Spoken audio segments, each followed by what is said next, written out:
Buenos días, hermanos de Jesús el Camino. Mucha alegría me da estar en la iglesia, pudiendo compartir en esta mañana una palabra con ustedes. Hay emociones cruzadas, han pasado ya prácticamente 100 días de que hemos tenido el último culto y hemos compartido la comunión. Se los extraña, se extrañan los rostros, se extrañan las manos levantadas, se extraña la alabanza, la adoración, el tiempo de comunión, el compartir juntos. Pero así lo ha querido el Señor en este tiempo y no quiero dejar de pasar por alto hoy, que es un día muy especial y que es el Día del Padre. Así que felicidades a todos los papás de la iglesia, felicidades a aquellos que tienen sus padres y que pueden compartir un tiempo para poder honrarlos en este día. Quiero hacer una pequeña oración para poder comenzar a compartir la palabra y los invito a que oremos. Señor, en esta mañana queremos darte gracias, Señor, porque podemos compartir una palabra. Y esta palabra necesitamos que sea una palabra fresca, una palabra que trabaje en lo más profundo de nuestro corazón. Señor, porque es la palabra la que produce en nosotros una revolución, un cambio, Señor, una transformación y produce vida. Y esa vida, Señor, nosotros tenemos que llevarla a los lugares donde estamos, nuestras casas, Señor, los lugares donde nos movemos. Necesitamos que vos nos hables, Señor, y que te muevas por medio de tu Espíritu Santo. Llega a cada casa, a cada altar familiar con tu presencia en esta mañana, en el nombre de Jesús. Amén y amén. Bueno, hermanos, quiero comenzar leyendo Efesios en el capítulo 6, versículo 1 y 2. Dice: hijos, obedeced en el Señor a vuestro Padre, porque esto es justo. Honra a tu padre y a tu madre, que es el primer mandamiento con promesa, para que te vaya bien y seas de larga vida sobre la tierra. Este texto es el texto que utilizamos siempre para poner en orden lo que Dios estableció, y hay una gran responsabilidad de los hijos de honrar a sus padres. La Biblia no hace una descripción de que si son buenos o malos, sino es un mandamiento y los mandamientos se obedecen. Pero yo lo que quiero compartir en esta mañana es sobre la paternidad de Dios, y la Biblia nos enseña que Dios lo que tiene son hijos, no tiene nietos, no tiene sobrinos, no tiene primos, sino que tiene hijos. La iglesia está compuesta por hijos e hijas de Dios. Y está apuntada para que nos podamos examinar, para ver qué es lo que el Señor tiene para restaurar, lo que el Señor tiene para poder trabajar en lo más profundo de nuestro corazón. En Tesalonicenses, 1 Tesalonicenses 5:23, nos señala que nosotros somos seres tripartitos, que tenemos un espíritu, que tenemos un alma y que tenemos un cuerpo. El espíritu le pertenece a la paternidad de Dios porque Dios es nuestro creador. Y en Génesis, ustedes saben, la Biblia nos dice que Él dijo: hagamos al hombre a nuestra imagen y semejanza. Y después dijo que puso del polvo de la tierra, dice que dio un soplo de aliento de vida, y el Espíritu de Dios entró en nosotros, y ahí tenemos vida, y a través de Jesucristo nosotros tenemos eternidad para con Dios. Por lo tanto, la parte del Espíritu le corresponde a la paternidad de Dios. Después nuestro cuerpo, la parte del cuerpo, es decir, la parte biológica, le pertenece a nuestro Padre terrenal, que es el que es el responsable, por medio de la palabra, de poder instruirnos, enseñarnos, formarnos, disciplinarnos en el temor de Dios. Y después la parte que corresponde a la parte del alma es la parte que Dios ha permitido que sea dada por medio de la iglesia, el ministerio de la iglesia, ministros de la iglesia, pastores y mentores nuestros, que son los que nos enseñan, nos ayudan a guardar nuestra alma. Y en esto yo me quiero detener. Dios delegó a los padres biológicos la tarea de preparar el corazón y la mente de los hijos, instruyéndolos en disciplina y en el temor de Dios. Pero ¿qué sucede? A causa de que muchos no han conocido al Señor desde niños, ahí viene la parte de la falla de nosotros. No hemos reflejado el carácter de Dios en la vida de nuestros hijos y no los hemos formado de acuerdo a la disciplina del Señor, los estatutos de Dios, y no hemos hecho la parte que nos correspondía de formarlos en el temor de Dios.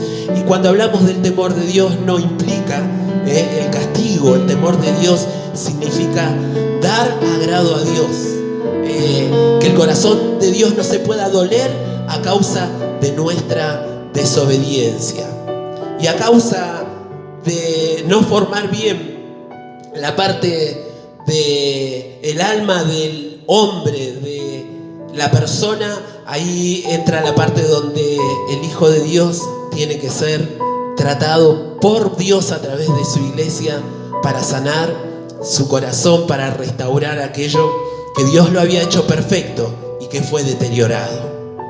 Y en estos tiempos, hermanos, los tiempos que estamos viviendo, es a causa de que el hombre se ha separado de Dios, y como se separó de Dios, vive sin Dios. Y el vivir sin Dios implica vivir bajo una esclavitud, y la esclavitud es esclavitud de pecado. Y el pecado gesta la muerte, y la muerte produce una ruptura en la comunión perfecta que Dios había creado entre el hombre y Dios mismo. Ahí viene el deterioro del hogar, el deterioro de la familia, y viene el dolor y el sufrimiento del hombre. Pero Dios se ha manifestado por medio de Jesucristo. Él ha manifestado en la persona de Jesucristo para poder restaurar todo aquello que se fue deteriorando. Y en la persona de Jesucristo, cuando Él vino al mundo, los 12 discípulos tuvieron la posibilidad de que ellos tengan un mentor, de que ellos tengan un padre que se pueda ocupar de restaurar sus corazones.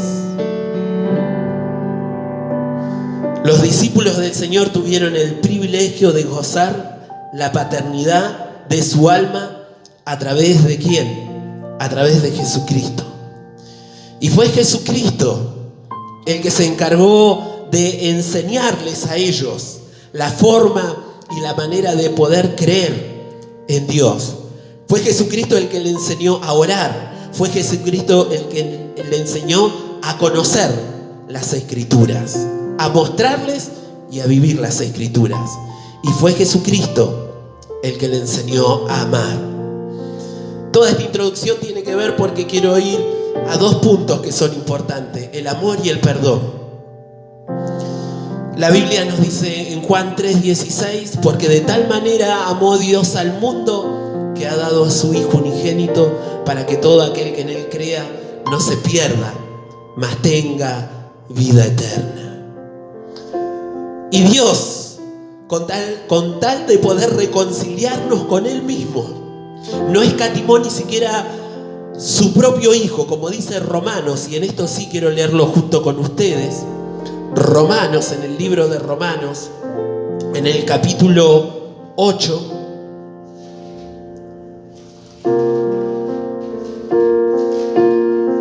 (32) dice: el que no escatimó ni a su propio Hijo, sino que lo entregó por todos nosotros, ¿cómo no nos dará también con Él todas las cosas? Lo vuelvo a repetir: el que no escatimó ni a su propio Hijo, sino que lo entregó por todos nosotros, ¿cómo no nos dará también con Él todas las cosas? Un punto fundamental: es Dios el que no escatimó ni a su propio Hijo para darnos, para que no nos podamos perder. Es tan grande el amor de Dios que estuvo dispuesto a entregar y dar el profundo amor que Él mismo tenía por el mismo Jesucristo. ¿Cómo no nos daría con Él todas las cosas? Y el tiempo que nosotros hoy estamos viviendo es tiempo de muchas adversidades, mucho temor. Y el temor, cuando le damos lugar al temor, da a luz. ¿Qué es lo que da a luz? La angustia, la tristeza, la aflicción. Nos paraliza, no permite que nosotros podamos avanzar, nos detiene en la fe, nos trae desánimo, nos trae desaliento, nos trae depresión. Pero nosotros podemos entender lo que dice en Romanos 8:32, dice: ¿cómo Dios no nos dará todas las cosas si ni siquiera escatimó dándonos a su propio Hijo? ¿Él acaso no va a tener en cuenta cada una de las cosas que nosotros estamos necesitando? Y fue Jesús el que se encargó de enseñarle a sus 12 discípulos qué era y cuál era la forma que ellos tenían que arrimarse a Dios para pedir a Dios. ¿Cómo lo tenían que hacer? Orando, creyendo en Dios, confiando en Dios, creyendo en que si ellos oraban, Dios iba a estar obrando conforme a su buena voluntad. Y en esto, hermanos, yo quiero compartir con vos este pensamiento. Dios dio a su Hijo, que era lo mejor que tenía, lo más amado de Él. Y cuando nosotros leemos la historia de David, David era un jovencito que estaba en el desierto cuidando a sus ovejas. Y su padre, para poder honrarlo a él, que era lo que la palabra le había enseñado, porque es el quinto mandamiento, él, aunque su padre no lo tenía en cuenta, aunque su padre de alguna manera no lo consideraba, aunque su padre no tenía los puestos sus ojos sobre él, él honraba a su padre cuidando un pequeño grupo de ovejas. Y la Biblia, en otra oportunidad yo compartí en un audio que David, la característica de que cuando Dios se proveyó de buscar un nuevo rey, porque Saúl había estado en desobediencia con Dios, dice que Dios buscó un hombre conforme al corazón de Dios y lo halló en David. Pero la característica de David era que David había estaba dispuesto a dar su vida para defender en el desierto a las ovejas. Si venía un león, si venía un oso, él estaba dispuesto a dar su vida. Y él enfrentaba a los osos, enfrentaba a los leones, pero detrás había una vida devocional. En el desierto, él invertía bien el tiempo. Tenía un instrumento para adorar a Dios y tenía una boca también para exaltar las grandezas de Dios. Y el desierto no era un buen ámbito.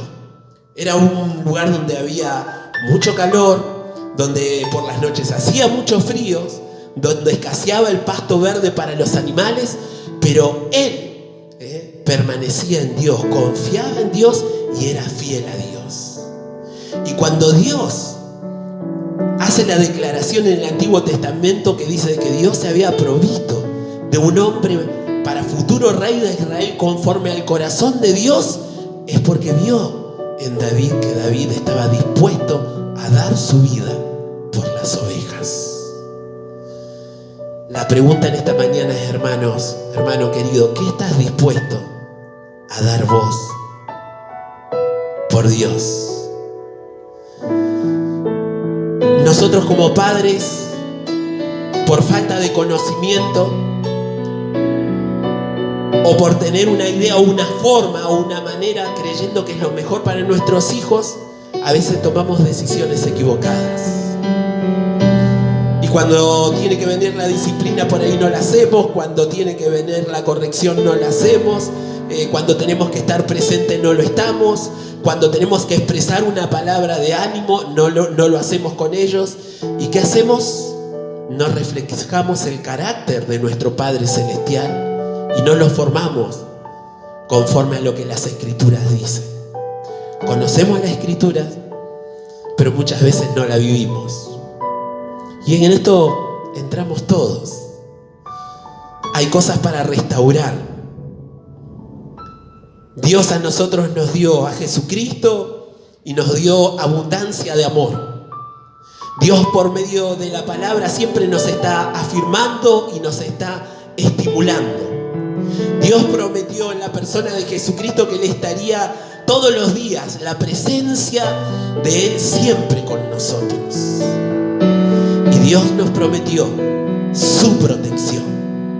4 factores fundamentales que nosotros como hijos de Dios tenemos y tendríamos que haber resuelto con nuestros hijos.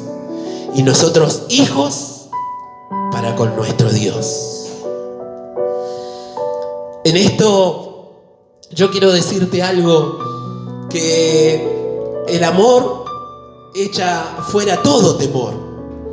Pero para que el plan perfecto de Dios se pueda llevar adelante a través de nuestras vidas y para que haya reconciliación tiene que haber decisión, estar dispuesto siempre a dar. Y a veces el dar no implica solamente la parte material, y nosotros agradecemos mucho a Dios porque la Iglesia Jesús del Camino es sensible a las necesidades. Y yo puedo decirte de que soy testigo de ver que hay hermanos que el Señor le provee milagrosamente, otros que tienen necesidades y lo sobrenatural de Dios viene y Dios siempre está supliendo. Pero también puedo ver lágrimas muchas veces porque muchos hermanos han estado atravesando necesidades en silencio, pero Dios se ha encargado de tocar corazones que son sensibles, que están dispuestos a dar aún de lo que no tienen, para bendecir a aquellos que necesitan. Y Dios restaura muchas veces cuando abre su mano y da a través de alguien que es sensible y está dispuesto a dar. Y hoy es un día muy especial, es Día del Padre. Y nosotros vivimos tan afanados por nosotros mismos, y a veces me pasa a mí, siempre estamos pensando en el día de mañana, qué es lo que va a traer. Cada día tiene su propio afán. Y nos olvidamos de disfrutar el día de hoy. Y yo quiero decirte que no dejes pasar para mañana y puedas disfrutar el día de hoy, porque este es el día que hizo el Señor. Y nos tenemos que gozar y alegrar en Él. Y en este día que es el día del Señor tenemos que ver qué es lo que nosotros tenemos para dar. Y entre las cosas que nosotros tenemos para dar implica que podemos dar palabras de afirmación, implica que por ahí somos deudores de nuestros hijos, somos deudores de nuestros padres. Es tanto el ego y la arrogancia de nosotros que implica a que nosotros muchas veces estemos pensando en nosotros mismos y no estamos mirando la necesidad que hay en el corazón de nuestros padres o en el corazón de nuestros hijos. Y nos privamos de mirarlo a los ojos y decirle: hijo, te amo, quiero decirte que te quiero. Papá, quiero decirte que te quiero decirte que te amo, quiero decirte que te necesito. Gracias por lo que hiciste por mí, gracias por lo que me diste, gracias por lo que te esforzaste, gracias por estar. Y tener palabras de agradecimiento es una forma de dar. Pero hay una parte que tiene que ver también, y en esto tiene que ver con el tema del perdón, para que con libertad nosotros podamos dar, porque no podemos dar de lo que no tenemos. Pedro estaba yendo junto a otro de los discípulos. En el libro de los Hechos nos hace la descripción en la hora de la oración, y había un mendigo en la puerta y le dijo: no tengo plata ni oro, pero lo que tengo te doy. En el nombre de Jesús, levántate y anda. Lo sobrenatural de Dios viene cuando nosotros tenemos lo que tenemos que tener. Y yo quiero invitarte a que vos veas un video que es muy cortito, pero que tiene que ver también con cosas por las cuales tienen que ver con el perdón y tiene que ver con la restauración.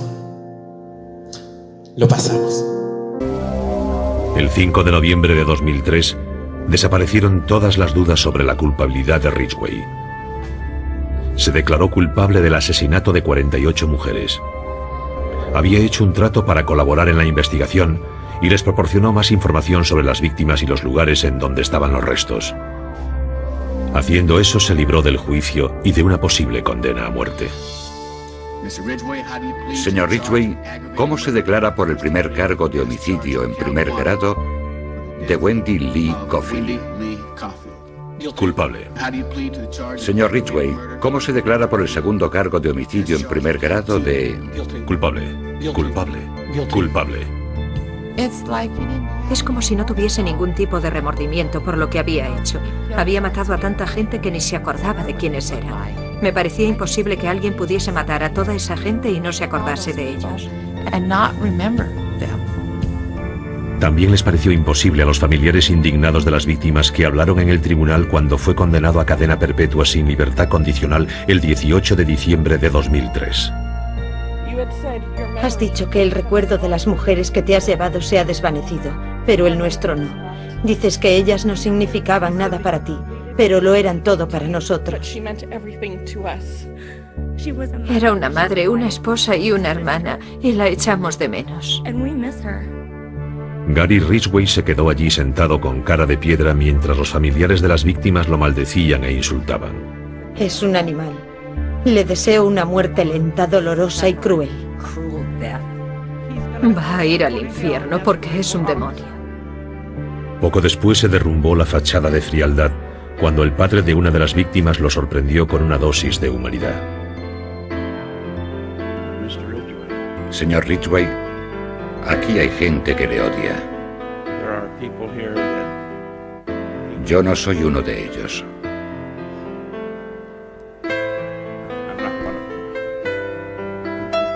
Me ha hecho muy difícil estar a la altura de mis creencias. Y lo que Dios me dice que tengo que hacer es perdonar. Está perdonado, señor.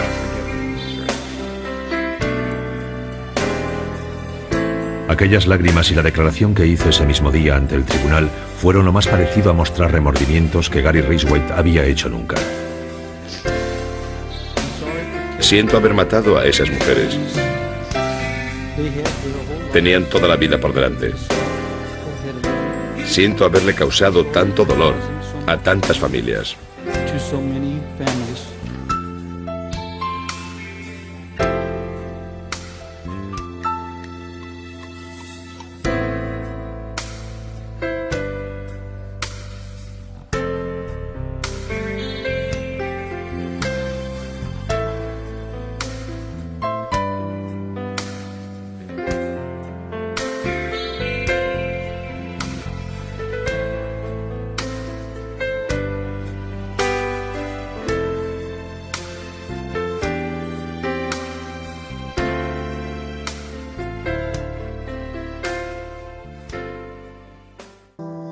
Quiero decirte que a través del video que vos acabás de mirar vas a encontrar a esta persona con un corazón tan duro que había asesinado tantas personas, que es el señor Ridgway. Y esta persona asesinó tantas personas y es muy probable que vos miraste el video y te digas qué persona horrorosa.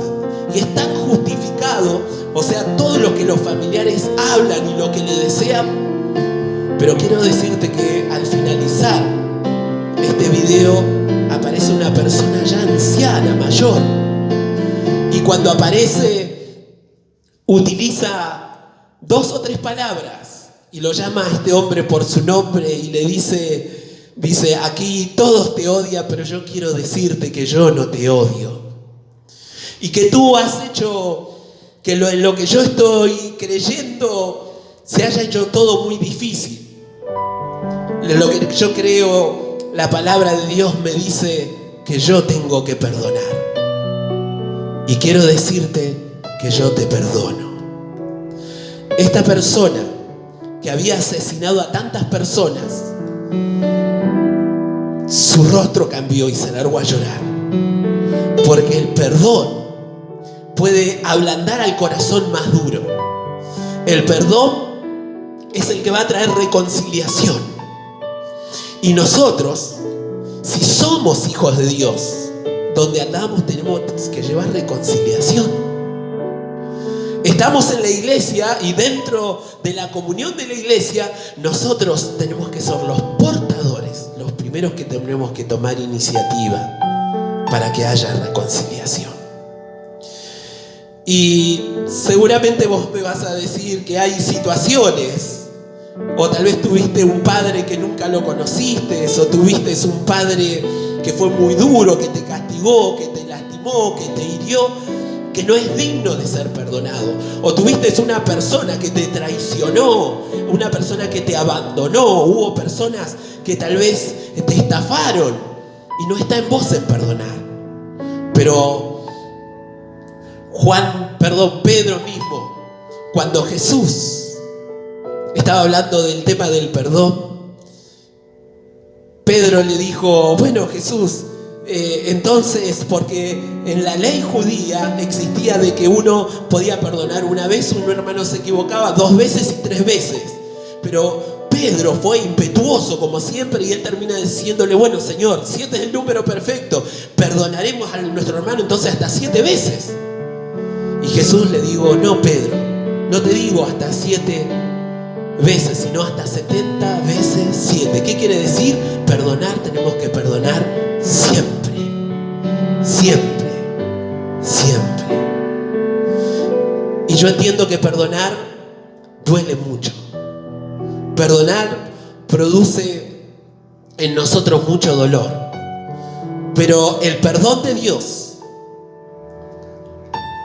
también juntamente con el perdón hay sufrimiento. Y con el sufrimiento hay mucho dolor. Y a Jesucristo le costó también. Hubo un precio muy alto. Y el precio fue un precio de sangre. Y eso fue en la cruz del Calvario. Y en la cruz del Calvario fue donde Jesucristo levantó su mirada a los cielos, donde tenía un ladrón colgado a la izquierda y otro a la derecha, y donde estaban todos los sacerdotes, los fariseos, los saduceos y los soldados que se burlaban de él.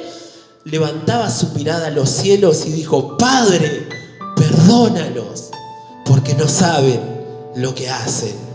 Él no miró hacia abajo, miró hacia los cielos, porque aún los que se estaban burlándose de la agonía y del sufrimiento de Jesús. Muchas veces, para que Dios trate con nuestras vidas y para que seamos mensajeros de la reconciliación, vos y yo, desde la persona más nueva hasta la más antigua, tenemos el ministerio de la reconciliación. Y si estás en medio de discordia, sos vos el que tenés que tomar la iniciativa. Perdonar duele, perdonar cuesta mucho, pero no podemos confrontar con eso, tenemos que obedecerlo. Si nosotros no perdonamos, el no perdonar va a costar mucho más, porque nos vamos a confrontar con nuestro mismo Dios. Porque la Biblia a nosotros nos enseña de que si nosotros no perdonamos a nuestros hermanos nuestras ofensas, nuestro Padre tampoco nos va a perdonar. Ya para finalizar y cerrar esta palabra que quería compartir con ustedes, hermanos, no dejes de pasar este día. Por ahí tu papá ya partió, por ahí tu papá lo tenés a la distancia, por ahí a tu hijo hace mucho que no lo ves, porque hay un distanciamiento hacia una palabra, una acción donde no hubo restitución. Tomá la iniciativa, un llamado de tal teléfono, una palabra. Anda a tu cuarto, encerrate, dobla tus rodillas y sé vos el que tome la iniciativa. Y vas a sentir esa libertad en la cual el Señor nos ha enseñado que conoceremos la verdad y la verdad nos hará libres. Señor, muchas gracias te damos, Señor, por cada uno de tus hijos y de tus hijas. Vos en Jesucristo nos diste todas las cosas. Y en Él, Señor, está la reconciliación, en Él está la comunión, en Él está el poder y en la iglesia está la autoridad. Señor, para sanar el espíritu de tus hijos dándole vida eterna, sanar el alma que está abatida, dolida y angustiada a través de tu palabra y a través de los ministros de tu iglesia. y a través de la obediencia de tus hijos. Señor, que este día sea distinto, que el gozo de tu salvación y esa paz que sobrepasa todo entendimiento que viene de parte tuya, Señor, pueda llenar nuestro espíritu, pueda llenar nuestra alma y pueda recrear nuestros huesos, porque el perdón trae vida, Señor. Muchas gracias, en el nombre de Jesús. Amén y amén. Hermanos, que el Señor les bendiga y feliz domingo para